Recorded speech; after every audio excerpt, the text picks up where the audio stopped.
Hello, আসসালামু আলাইকুম। শখের খামার ফরিদপুর ইউটিউব চ্যানেল এবং ফেসবুক পেজ থেকে ছোট্ট একটা শর্ট ভিডিও নিয়ে চলে আসলাম।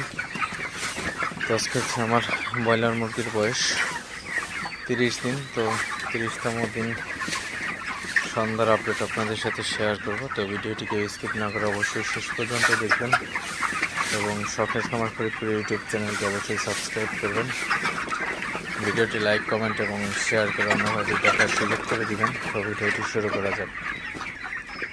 তো আপনারা দেখতে পাচ্ছেন আমার ব্রয়লার মুরগিগুলো মাশাআল্লাহ খুবই ভালো আছে, সুস্থ আছে। আজকের ওয়েদারটা কিন্তু খুবই ভালো, তো এই কারণে কিন্তু মুরগিগুলো আমার খুবই ভালো আছে আজকে কিন্তু আমার একটা মুরগি হিট স্টক করে না আসলে। তো ওয়েদারটা ভালো থাকার কারণে আসলে ব্রয়লার মুরগির আসলে স্বস্তি ফিরে আসছে। তো মুরগিগুলা আসলে হিট স্টক থেকে কিন্তু অনেকটা আসলে ভালো আছে বলা চলে। তো ব্রয়লার মুরগির একমাত্র সমস্যা হচ্ছে গরম। তো প্রচণ্ড গরম হলে কিন্তু মুরগি স্টক করে থাকে, আপনারা জানেন আসলে। তো মুরগিগুলো যাতে হিট স্টক না করে সেক্ষেত্রে কিন্তু আপনার পর্যাপ্ত পরিমাণে যত্ন নিতে হবে। তো আপনার মুরগির ঘরটা সবসময় যাতে আলো বাতাস থাকে সেই ব্যবস্থা থাকতে হবে এবং মুরগির ঘরে আপনার জন্য অ্যামোনিয়া গ্যাস না জমে এদিকেও আপনার খেয়াল রাখতে হবে। তো সবসময় চেষ্টা করবেন মুরগিগুলাকে তাড়ায় রাখার জন্য। তাড়ায় রাখলে কিন্তু আসলে মুরগিগুলা ভালো থাকে, সুস্থ থাকে একটু বেশি।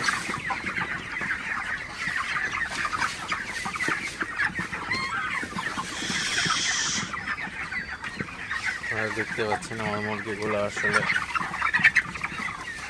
খুবই ভালো আছে আজকে আসলে। তো দুপুরবেলায় কিন্তু আমি ফ্রেশ পানি দিয়ে দিচ্ছি অলরেডি। তো আসলে মুরগিগুলোকে সুস্থ রাখতে হলে কিন্তু ফ্রেশ পানির বিকল্প কিছু নাই। তো এই গরমের মধ্যে সবসময় আপনারা চেষ্টা করবেন মুরগিগুলোকে ফ্রেশ পানি দেওয়ার জন্য। ফ্রেশ পানি দিলে কিন্তু আসলে মুরগিগুলো সুস্থ থাকে এবং মুরগিগুলার কিন্তু আপনার গরমটা কম লাগে।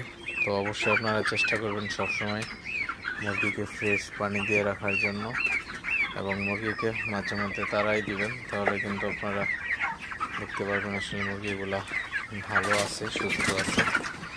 তো অবশ্যই এই জিনিসগুলো আপনারা সবসময় করার চেষ্টা করবেন। ব্রয়লার পালনে আসলে সোনালির থেকে কিন্তু কষ্টটা বেশি, তো আপনারা এটা সবাই জানেন।